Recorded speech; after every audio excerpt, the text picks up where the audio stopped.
Excel का सबसे basic function जो है वो डेटा एंट्री का है, और अभी हम इसकी कुछ बेसिक टेक्निक्स देखेंगे। और मैं आपको इस एक्सेल शीट में एक बिजनेस की सिंपल सी profit statement for the month of 3 periods उसका डेटा एंटर करके दिखाऊंगा।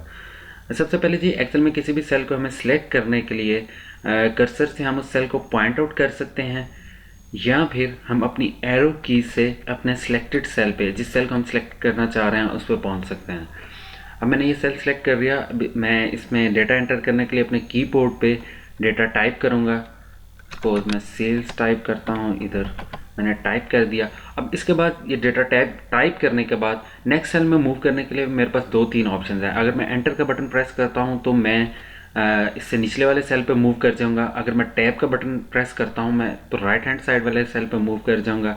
और इसके अलावा मैं एरो कीज़ जो हैं उन्हें भी यूज़ कर सकता हूँ इस सेल से दूसरे सेल्स में मूव करने के लिए। इस टाइम मैं एंटर का बटन प्रेस करता हूँ और मैं नेक्स्ट सेल में, इससे निचले वाले सेल में जी पहुँच गया। इसके बाद मैंने टाइप किया इधर भी डेटा एक्सपेंसिव।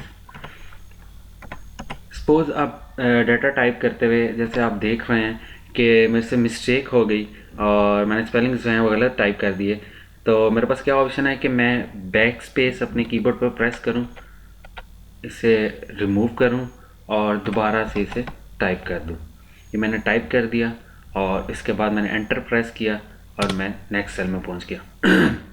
नेक्स्ट सेल में मैंने वर्ड प्रॉफिट टाइप करना था। वर्ड प्रॉफिट टाइप करते हुए मैंने स्पेलिंग्स की मिस्टेक कर दी और मैं देखे बगैर मैंने बटन को एंटर भी कर दिया और मैं नेक्स्ट सेल में पहुंच गया।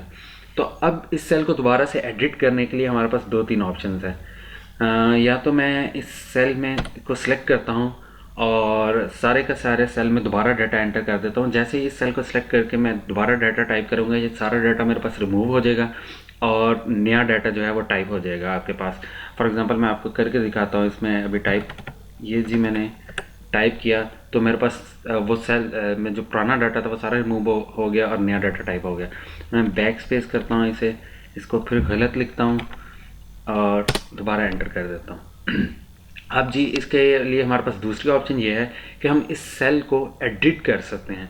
एडिट करने के लिए हमारे पास 2-3 ऑप्शंस हैं। सबसे पहली ऑप्शन तो ये कि इस सेल को आपने सेलेक्ट किया, आप अपने फार्मूला बार में गए, फार्मूला बार में क्लिक करके आपने उधर से जो है जो आपने चेंजेस करनी थी वो चेंजेस की और आपने एंटर प्रेस कर दिया। इसको दोबारा से हम गलत करते हैं जी। दोबारा से गलत करने के लिए दोबारा से मैं इसको टाइप कर देता हूँ सारा।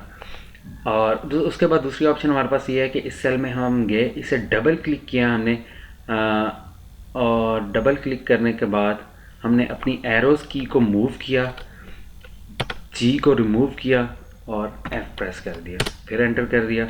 इसको फिर से हम चेंज करते हैं। अब इसके बाद हमारे पास तीसरी ऑप्शन ये है, तीसरी ऑप्शन हमारे पास एक शॉर्ट की है एक्सेल की, इसको एडिट करने के लिए। वो क्या जी, हम इस सेल को सिलेक्ट करेंगे, F2 का बटन प्रेस करेंगे तो हमारे पास जो है एडिटर वो चल जाएगा इस सेल में। अब हम इसे एरो की से ये जो आपको लाइन नज़र आ रही है टेक्स्ट लाइन, इसे मूव करेंगे, जी को रिमूव करेंगे, F प्लेस करेंगे और एंटर कर देंगे। इसके बाद ही हम आते हैं अपनी सेल्स एंटर करते हैं 3 मंथ्स की। इसमें सपोज 150 मैंने एंटर किया। नेक्स्ट सेल पर राइट साइड पर मूव करने के लिए टैब प्रेस किया, 450 एंटर किया, फिर टैब प्रेस किया और इस दफ़ा मैंने 650 एंटर करना था। 65 एंटर करने के बाद 0 एंटर करने के बजाय मैंने O का बटन प्रेस कर दिया और मैंने एंटर का बटन भी प्रेस कर दिया। अब आप एक डिफरेंस देख रहे होंगे इन तीनों सेल्स में, जो न्यूमेरिकल फिगर्स मैंने एंटर किए हैं इन तीनों सेल्स में एक डिफरेंस देख रहे होंगे।